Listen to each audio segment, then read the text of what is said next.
In this video, I'm going to give you a quick overview of the home status screen on the Iponic 600. Now, on this status screen that we have here, we'll go ahead and go over the buttons first.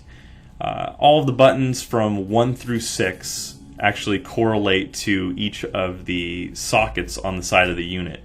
So 1 through 3 are on the left-hand side, and 1 through 6 are on the right-hand side. But as you can see, we actually have 8 options here, and there are actually 8 buttons on the front panel. These are additional contacts that are on the inside of the unit that you can wire additional equipment to, such as down at the bottom we have a dehumidifier and a heater attached to these. Additionally, on the screen you can see in front of us we have a big 74.3 degrees Fahrenheit showing us our current temperature.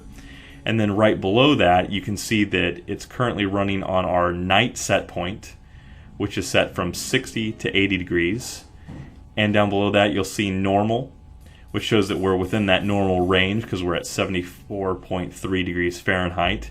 If it went outside of this range, you would actually see this. Let's say we dropped below 60 degrees, and then we would be in our heating stage.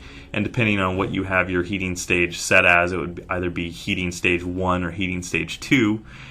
If we went above 80 degrees, we would head into a cooling stage, and this would change from normal to cooling stage 1 through 6.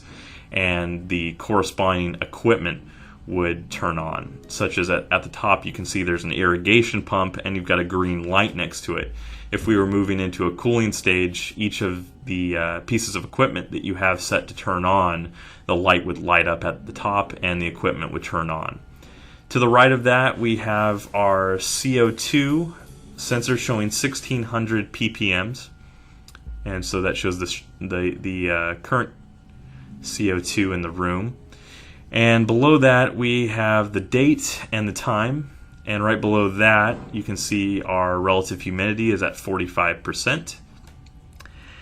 And there are also some other options. Again, by default 7 and 8 are going to be turned off. You won't see anything connected to them because those are our internal connections. This screen will also show a growth schedule if it's currently active. On this one there's nothing there because it's not currently active. And in addition to that, if you have an alarm or anything set, such as a high alarm for if the system reaches, let's say, 100 degrees to automatically shut off, it'll show you on the left-hand side right above the temperature that an alarm has currently been set. You should also take note that each of the buttons above each of our pieces of equipment, so for instance our fan or our heater, if you press any of those buttons, you'll be presented with a menu that will allow you to force your fan or heater on or force it off. And in addition to that, there will be a settings option that will take you directly to the page for that piece of equipment, where you can easily access all the more advanced settings for that piece of equipment. So it makes it much simpler to access from the screen rather than having to go through the menu.